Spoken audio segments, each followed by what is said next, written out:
We were reading about the glory of the greater life.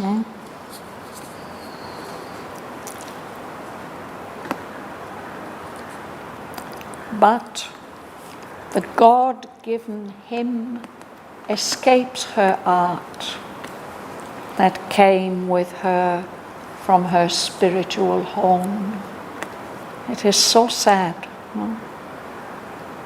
Only a mighty murmur here and there of the eternal word, the blissful voice, or beauty's touch, transfiguring heart and sense, a wandering splendor and a mystic cry, recalls the strength and sweetness heard no more. Because life has lost her true home. So I'm going to read on from there.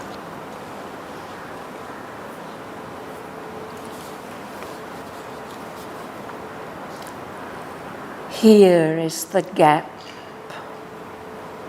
Here stops or sinks life's force. This deficit paupers the magician's skill. This want makes all the rest seem thin and bare. A half sight draws the horizon of her acts. Her depths remember what she came to do.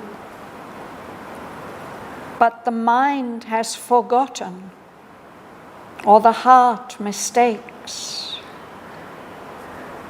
In nature's endless lines is lost the God. In knowledge, to sum up omniscience, in action, to erect the omnipotent, to create her creator here was her heart's conceit, to invade the cosmic scene with utter God. Toiling to transform the still far absolute into an all-fulfilling epiphany, into an utterance of the ineffable, she would bring the glory here of the Absolute's force. Change, poise into creation's rhythmic swing, marry with a sky of calm, a sea of bliss. A fire to call eternity into time. Make body's joy as vivid as the soul's. Earth she would lift to neighborhood with heaven. Labor's life to equate with the supreme and reconcile the eternal and the abyss. Her pragmatism of the transcendent truth fills silence with the voices of the gods. But in the cry, the single voice is lost. For nature's vision climbs beyond her acts. A life of gods in heaven she sees above. A demigod emerging from an ape is all she can in our mortal element. Here, The half-god, the half-titan are her peak. This greater life wavers twixt earth and sky. A poignant paradox pursues her dreams.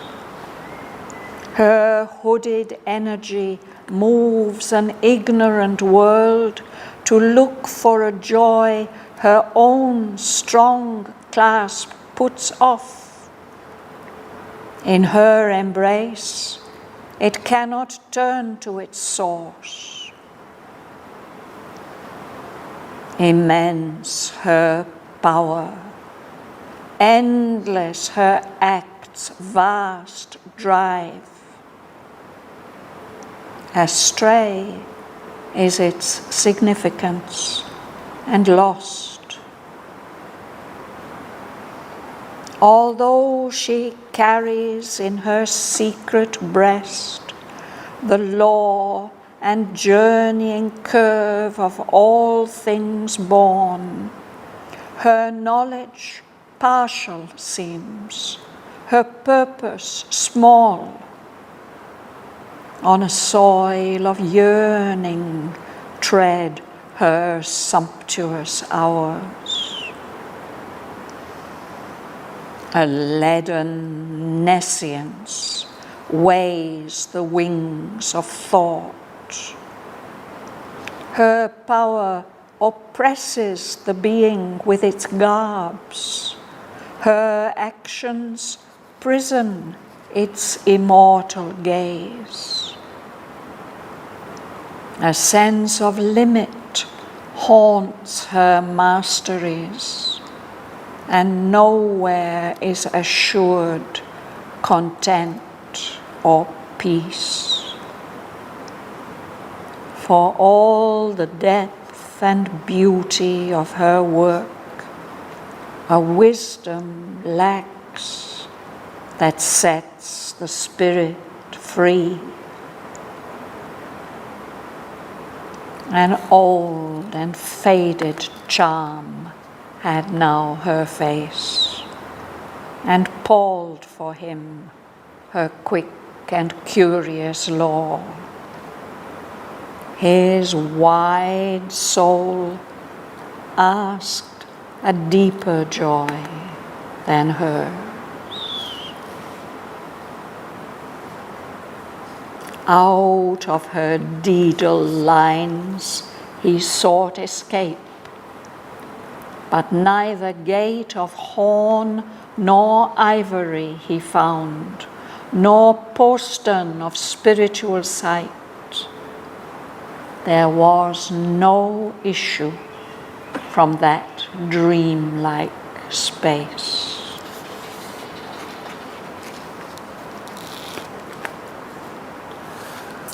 I'm going to pause there.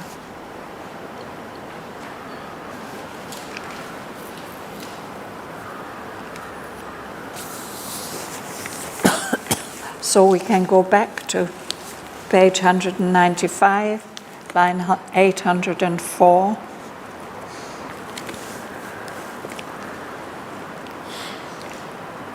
So there's something glorious about the greater life, but it's not enough. It's not good enough.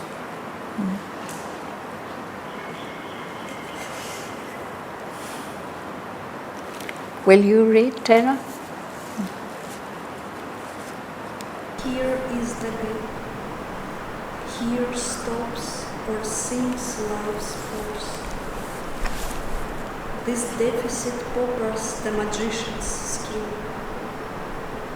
This want makes all the rest seem thin and bare. A half sight draws the horizon of her acts. Her depths remember what she came to do,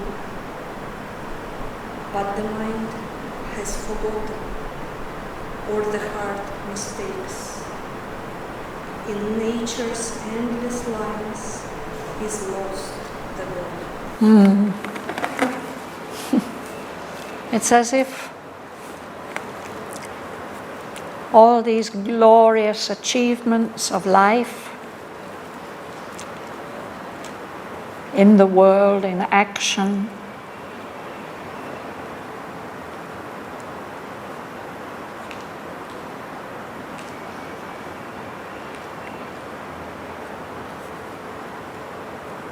they hide the real meaning of nature. In nature's endless lines is lost the God. What the life goddess really sets out to do, what she wants to do, what she's supposed to do, is to give expression to all the possibilities of the divine action in the world, in life.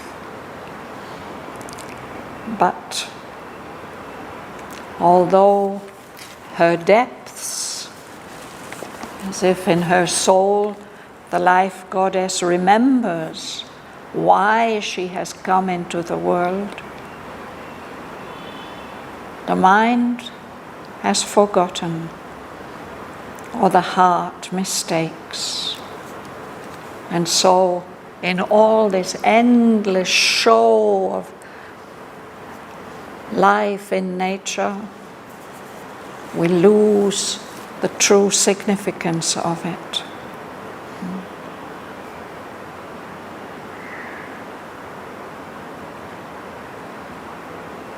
Anybody would like to ask anything?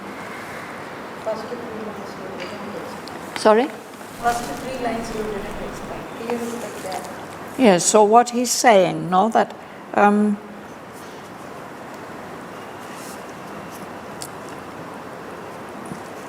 we don't hear in the end of the previous section. It says all this is missing. The God-given hymn, she's not able to convey that. No? It's as if it only came halfway with her. And we can't hear it.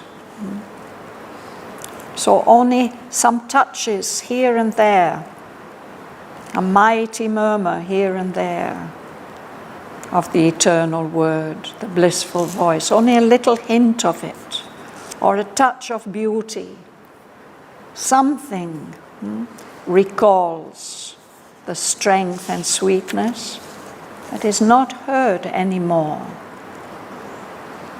So since it's like that, we can't be convinced by this greater life. Here is the gap. It doesn't give all that it promises to give. Here stops or sinks life's force. And this lack makes all the rest that she can do seem poor. A pauper is a person who has nothing. So all this magic that she can work, actually it's poor and meaningless, worthless. The fact that we don't get that God-given hymn, this want, this lack, makes all the rest, whatever wonderful magic she can do, seems thin and bare and worthless. We can only see half, or she can only see half. It draws a horizon, a limit to her actions. In her depths, she remembers that wonderful aspiration with which she came down into the world. But the mind has forgotten, the heart mistakes, and in these endless lines of nature, we lose the divine truth.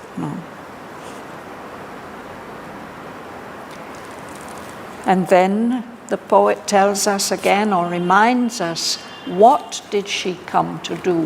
What was it that she came to do? Ganga Lakshmi. in knowledge to sum up omniscience, in action to erect the omnipotent. To creator, here was earth's hearts on seat. To invade the cosmic scene with utter glory. Yes. So, here in the world, there's a possibility of knowledge. And she wanted to sum up all knowledge here in the world. In action, she wanted to manifest, to erect the all-powerful in the world, to create a full expression of her Creator, of the Lord, here in the world. This was the thing that she intended to do. This was her heart's conceit. She thought she could achieve that, that she could invade this universe, the cosmic scene, with utter God. And then he develops it in the next 4 lines. Joel. For you to transform the sleep far absolute into an all-fulfilling epiphany, into an utterance of the ineffable. She reveals the glory here of the absolute force. Change toys into creation's rhythmic swing, married with the sky of calm, the sea of bliss. Yes. So this is what she would do, what she wanted to do. She wanted to invade the cosmic scene with utter God. So to do that, she wanted to transform the absolute, the unmanifest, the supreme, here in the world, into an all-fulfilling epiphany. An epiphany is like a darshan, a making visible the divine.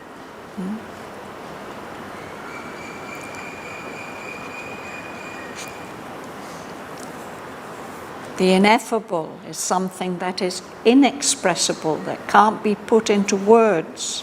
But she wanted to transform the still, far absolute into an utterance, into an expression of the ineffable. And she wanted to bring here in the world the glory of the Absolute's force, of the Supreme, to give it full expression here in the world.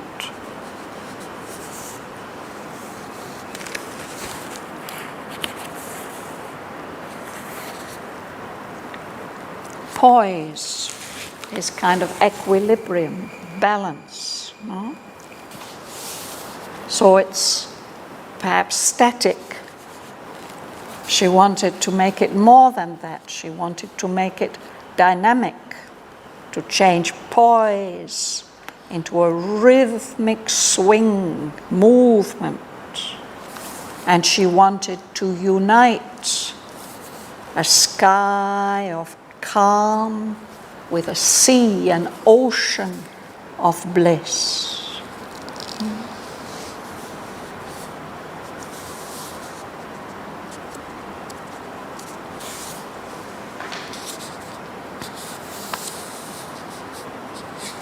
Kamala. Our fire, to call eternity with the time. Make bodies, joy, as vivid as the soul. Earth, she would lift to labor good with heaven. Laborers, life to equate with the supreme, and reconcile the eternal and the Abyss. So she's a fire, she's a fiery will and aspiration. What she wants to do is to call all the possibilities of eternity into time, in the cosmos. And she wants to make what the body feels as vivid and intense as what the soul can enjoy. She wants to lift up earth so that it becomes very, very close to heaven.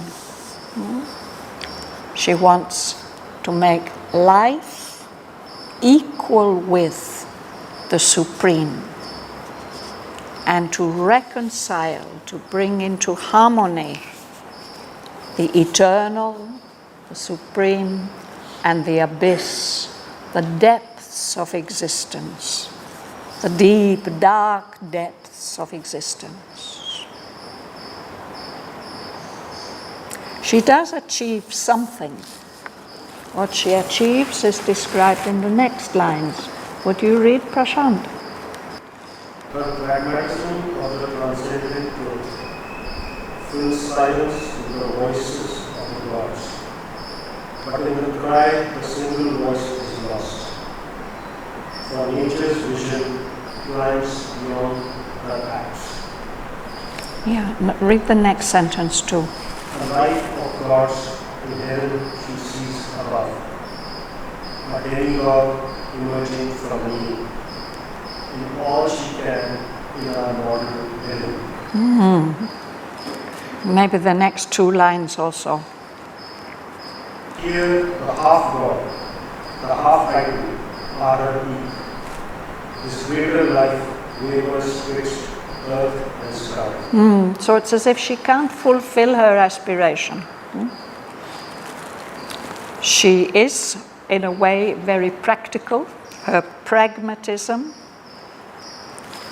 she somehow manages to bring some touch of the transcendent truth into the world, fills silence with the voices of the gods, the cosmic powers. But in that cry, in that sound which the gods make, the single voice of the Creator that she wanted to bring, gets lost. And this is because nature's vision climbs beyond her acts. She can envision more than she can achieve. She sees, she envisions this life of gods in heaven. But here on earth, all she can manage to create here in our mortal element, in our world which is subject to ignorance and death, the best she can manage is a demigod emerging from an ape. This is a wonderful expression, Sri Aurobindo's description of we human beings. A demigod, a half god emerging from or evolving from an ape in the process of evolution. We are still half animal or more than half animal. That's the best she can manage here in our world. Here, the half god, the demigod, and half titan. The titans are the asuras, the half god, the half titan. This is the peak, the summit of her achievement. This greater life which King Asvapati is exploring, it wavers, it's consistently oscillating between earth and heaven, perhaps trying to reconcile them, but never fully achieving what she's aiming at. Is it also about the human beings, half God, half Titan? I think so, yes, yes, yes.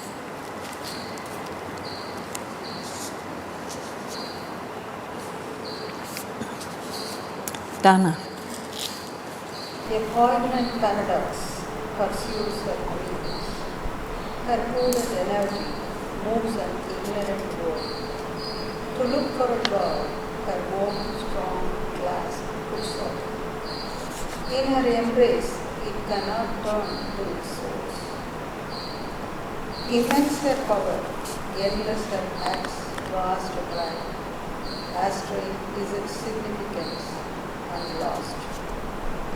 Although she carries in her secret breast the law and journeying curve of all things born, her knowledge partial seems, her purpose small.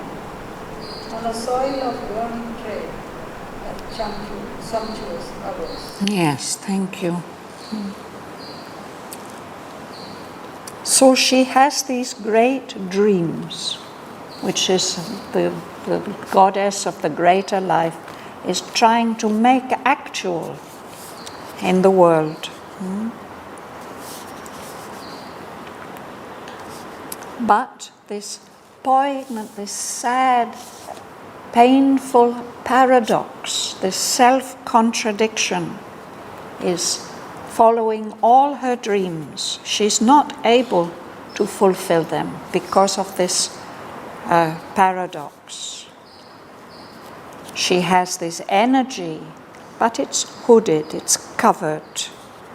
But in us, it drives this ignorant world of ours to look for a joy, that dream of eternal bliss, which she's dreaming all the time.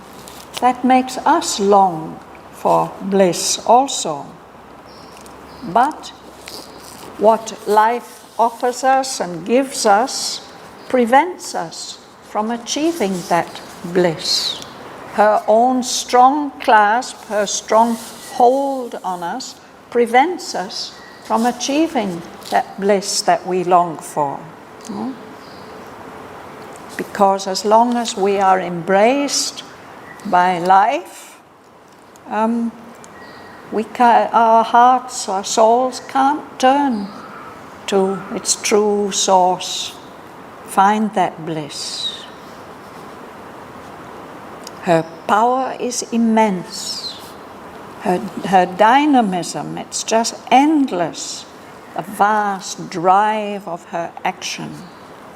But its significance is astray, it's misdirected, lost.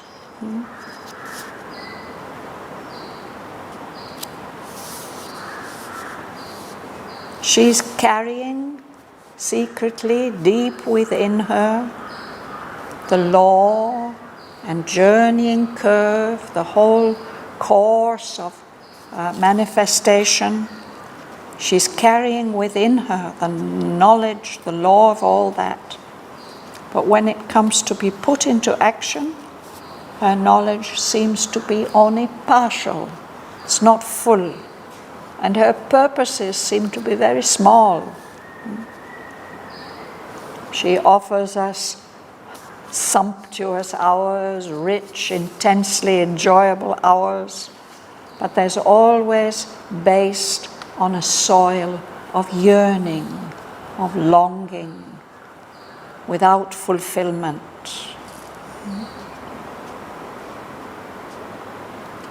And the poet expresses these things even more in a detailed way. Would you read, please? A laden Nation's ways, the ways of thought. Her power oppresses the being with its Garbs.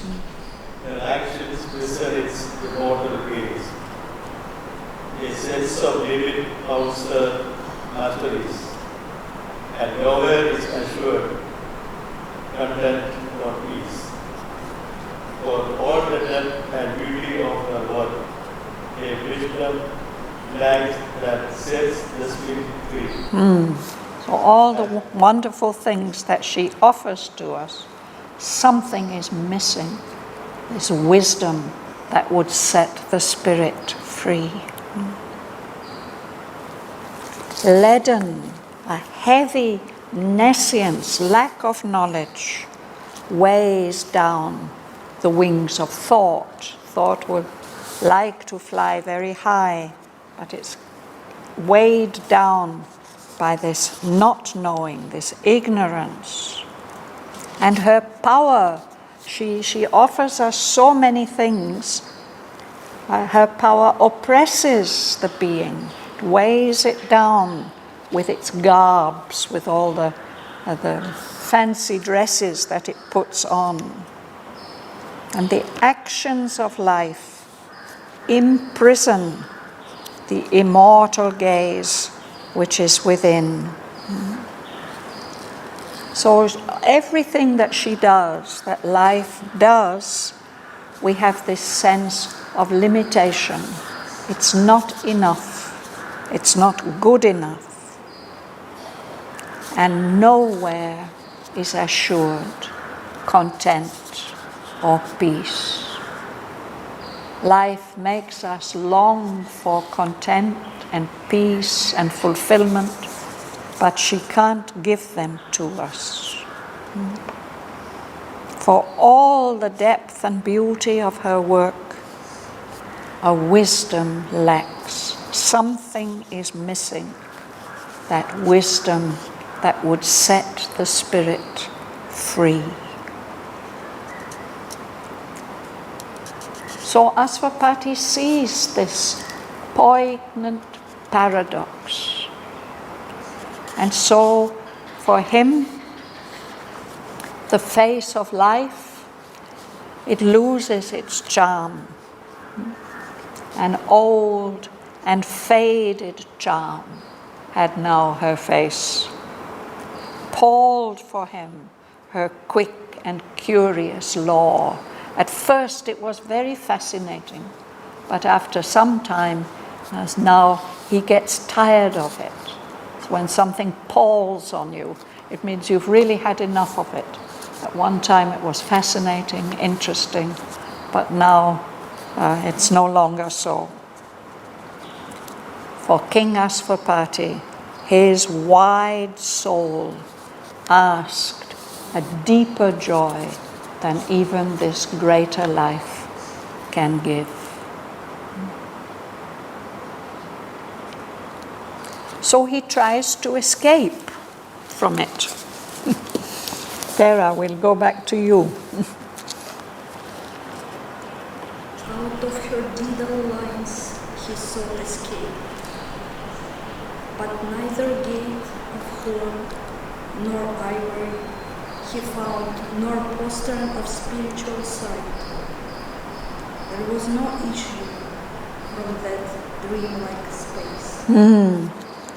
So, and some interesting allusions here.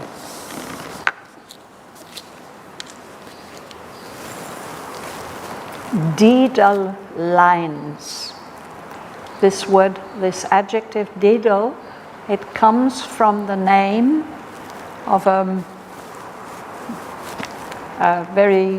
something in Greek mythology, a very, very gifted, skillful craftsman, Daedalus. He is the one who comes in the story of the Minotaur, who's a kind of monster, half bull and half man, who is imprisoned in a labyrinth of caves beneath the palace of the king of Knossos in Crete.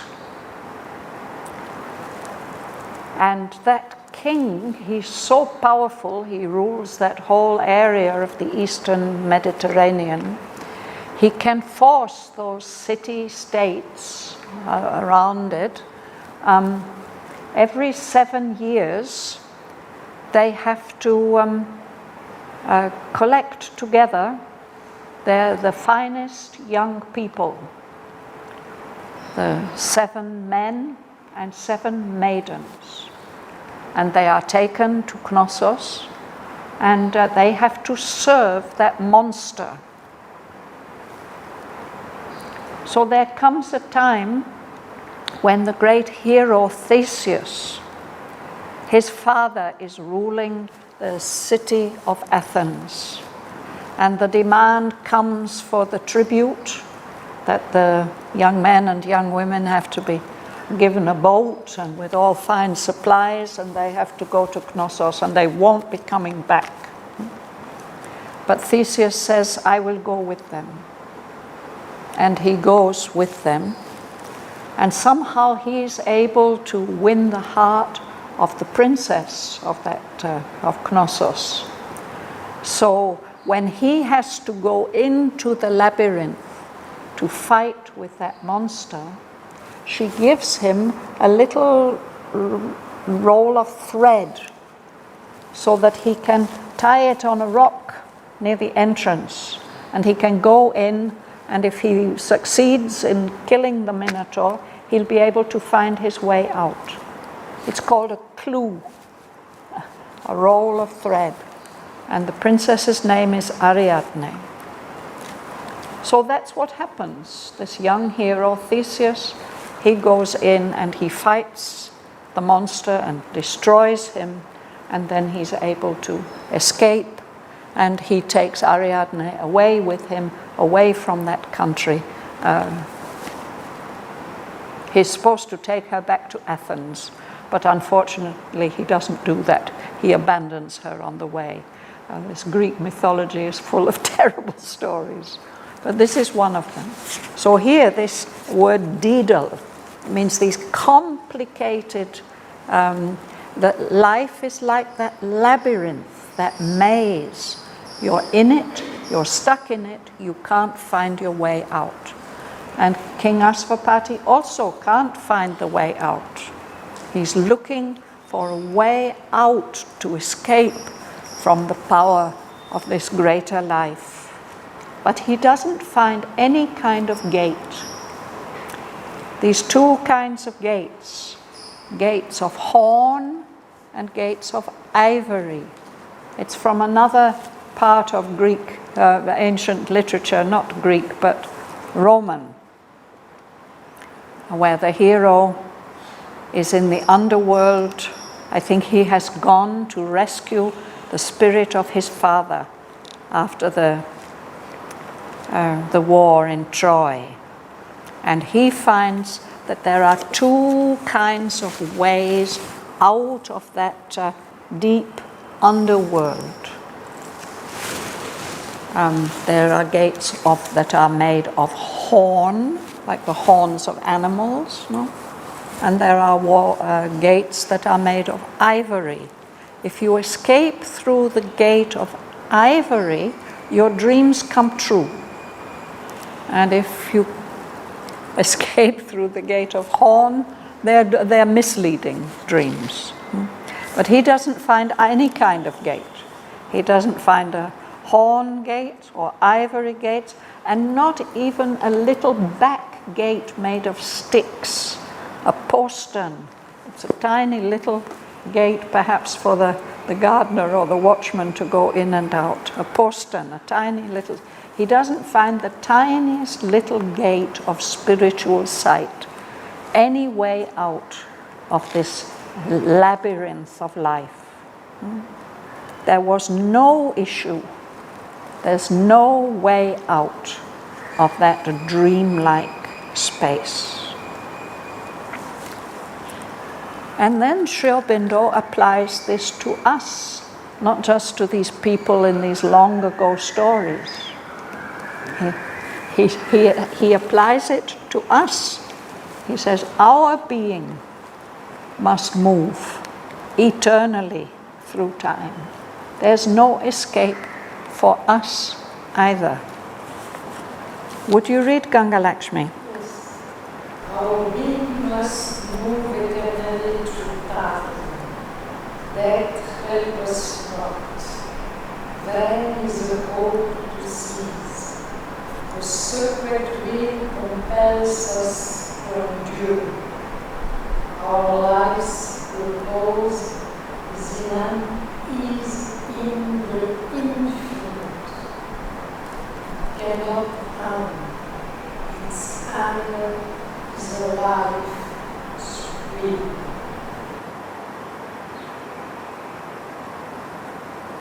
So that's what Sri Aurobindo is telling us, that we can't escape from life.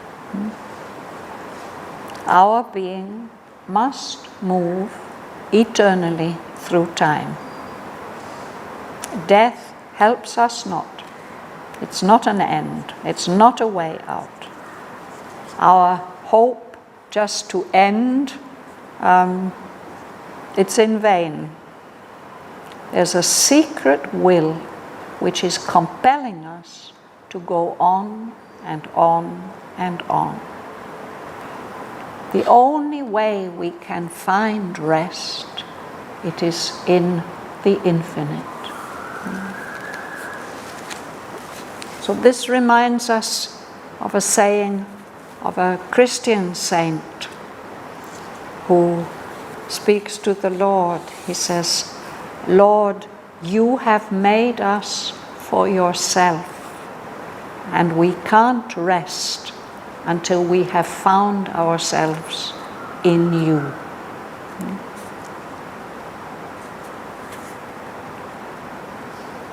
Our life's repose is in the infinite.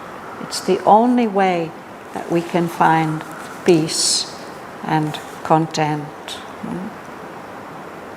Our life cannot end. Its end is life supreme. Death is just a passage, a kind of tunnel we have to pass through. It's not the goal of our walk. It's not the end. Some ancient, deep impulsion labors on. In us, there's something which can't stop, which is continuing the struggle. Or it's as if our souls are being dragged by a hidden leash, as if they are dogs on a leash. No? We get carried from one birth to another birth, from one world to another world. And what we do here in the world, after the body falls away, our acts continue the old, endless journey that has no pause. We don't find any silent peak on the Himalayas where time can rest.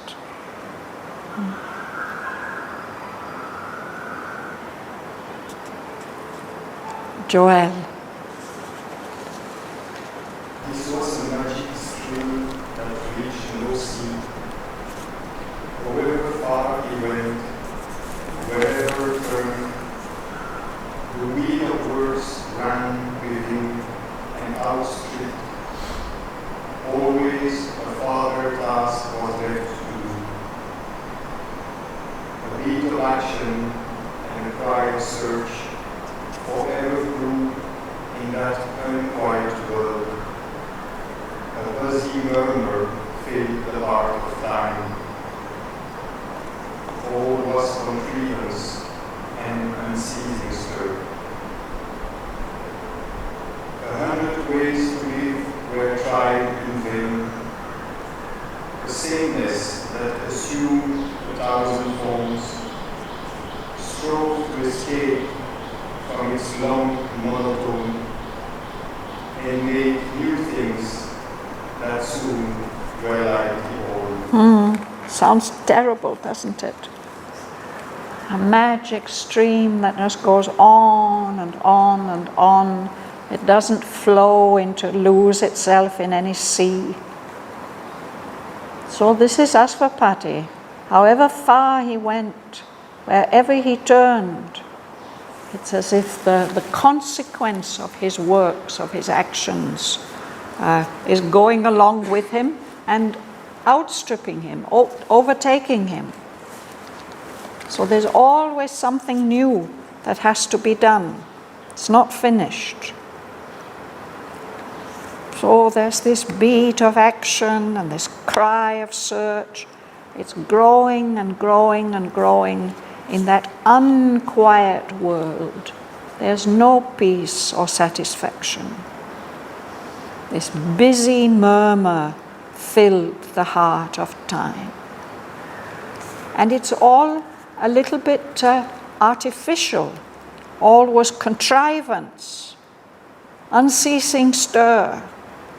100 ways to live were tried, in vain.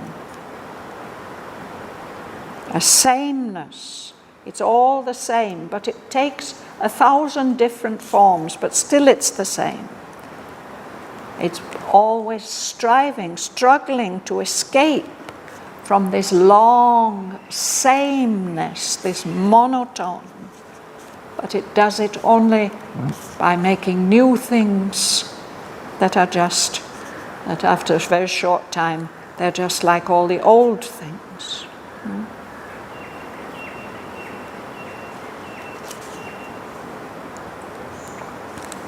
Kamala.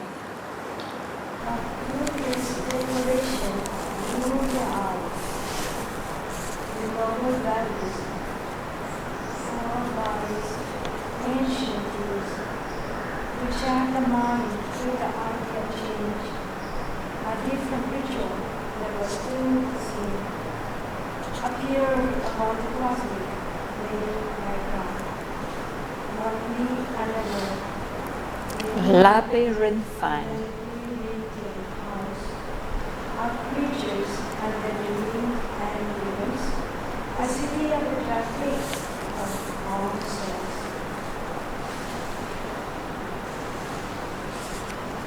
A market of creation under rest was offered to the labyrinth mind on earth. The circuit ending where the prayers began is Dubbed. judge the forward and eternal march of progress on perfection's unknown road. Yes.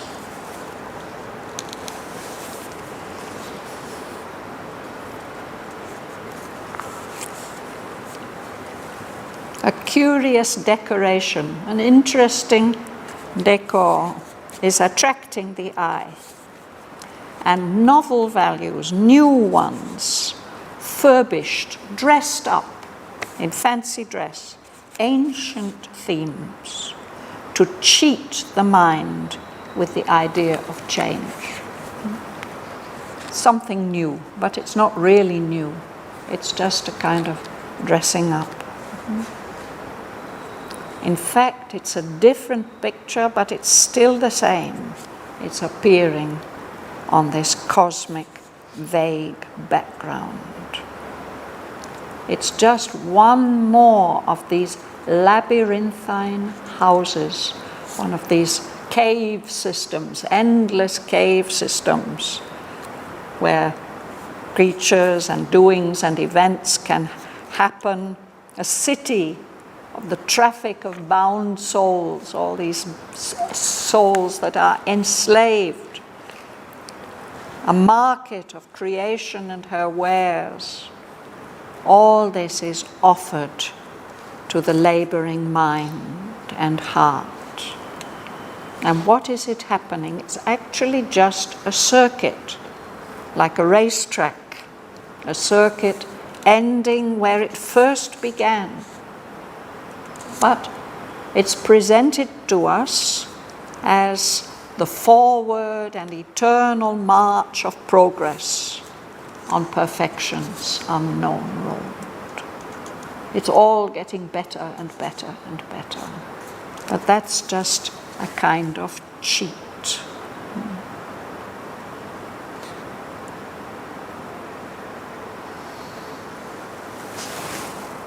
I think we'll stop there today. Sequel means sequel. Sequel is what comes next. Yeah.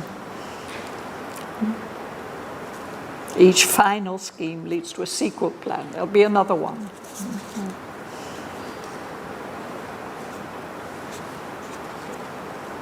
dubbed means it is resembled. Dubbed means that it's labelled, it's given a label, it's said that, oh, this is the forward and eternal march. But it's actually just going round and round. It's the same old things.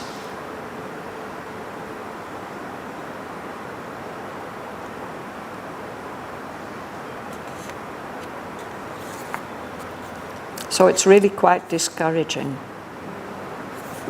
this last part of the canto.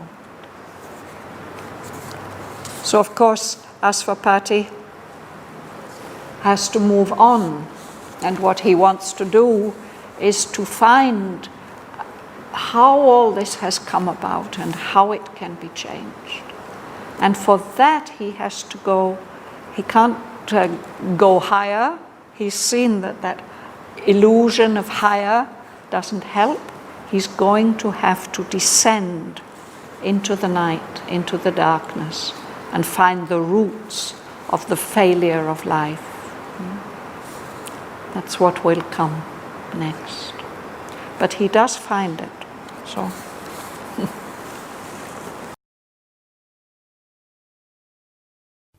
Here is the gap. Here stops or sinks life's force. This deficit paupers the magician's skill. This want makes all the rest seem thin and bare. A half sight draws the horizon of her acts. Her depths remember what she came to do, but the mind has forgotten, or the heart mistakes. In nature's endless lines is lost the God. In knowledge to sum up omniscience, in action to erect the omnipotent, to create her creator here was her heart's conceit, to invade the cosmic scene with utter God.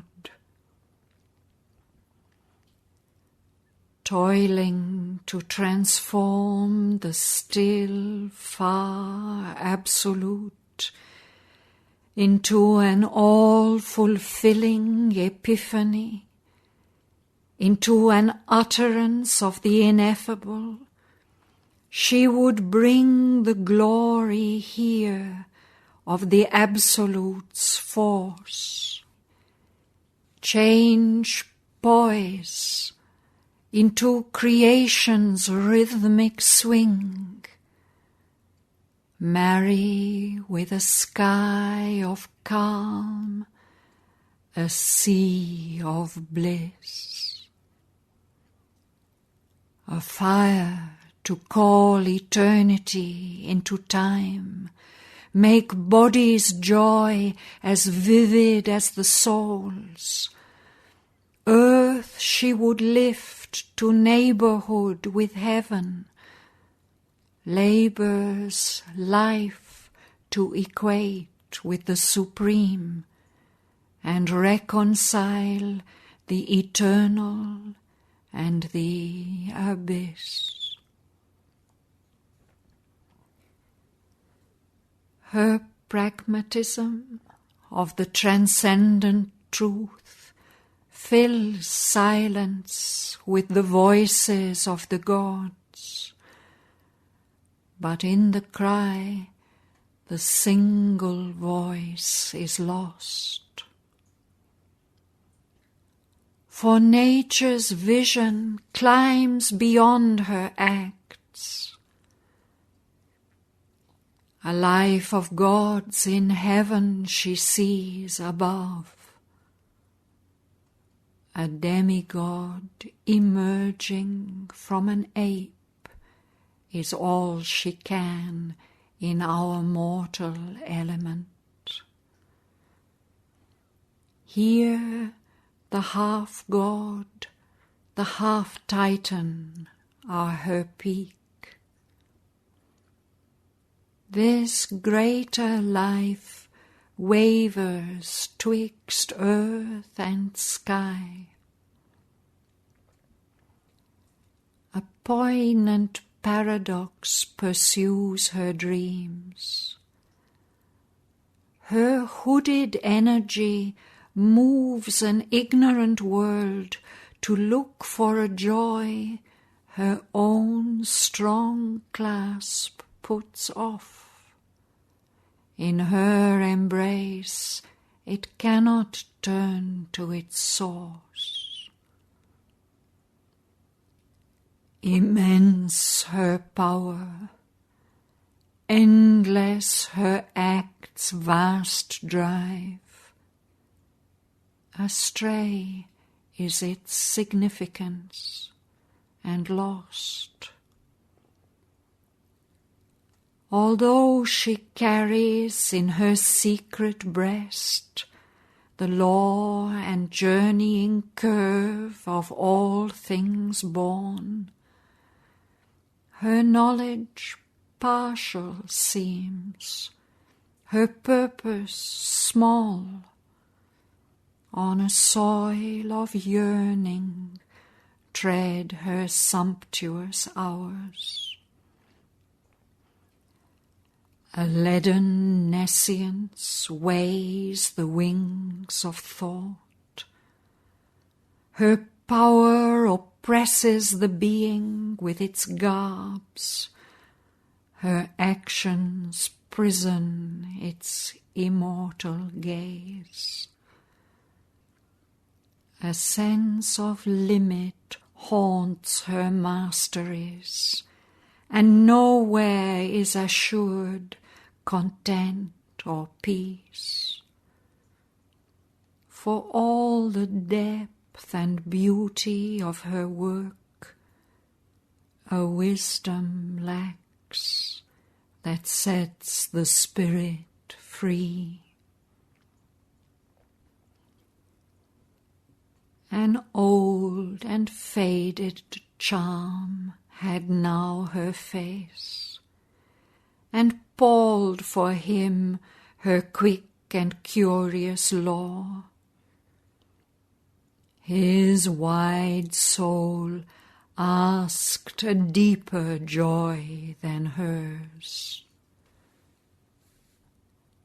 Out of her daedal lines he sought escape,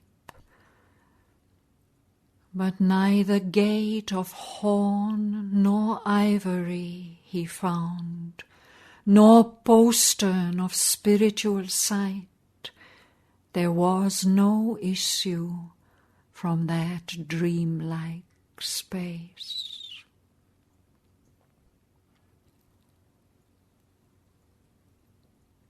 Our being must move eternally through time.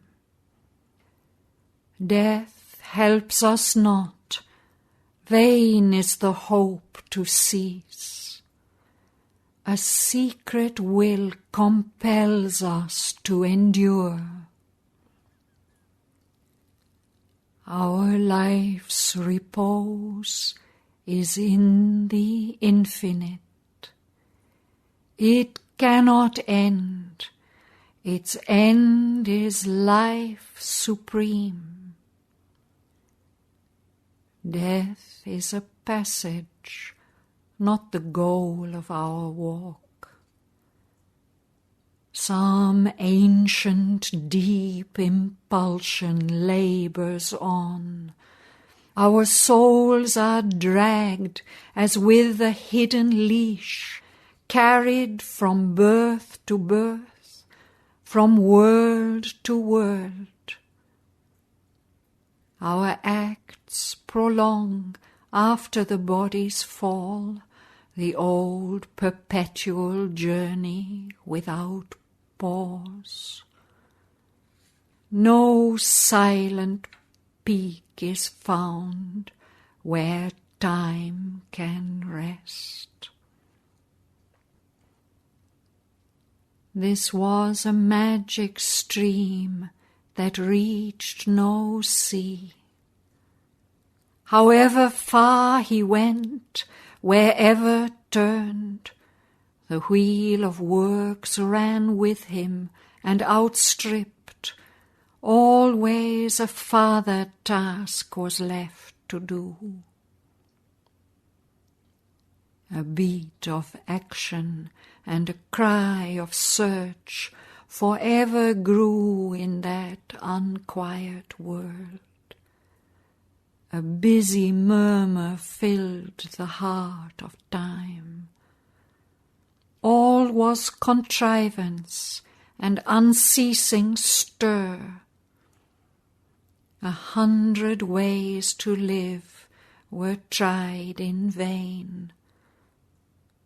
A sameness that assumed 1,000 forms strove to escape from its long monotone and made new things that soon were like the old.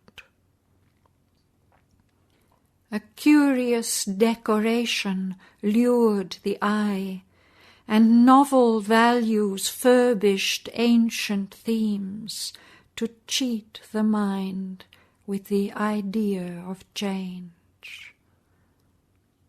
A different picture that was still the same appeared upon the cosmic vague background. Only another labyrinthine house of creatures and their doings and events. A city of the traffic of bound souls. A market of creation and her wares was offered to the laboring mind and heart. A circuit ending where it first began is dubbed the forward and eternal march of progress on perfection's unknown road.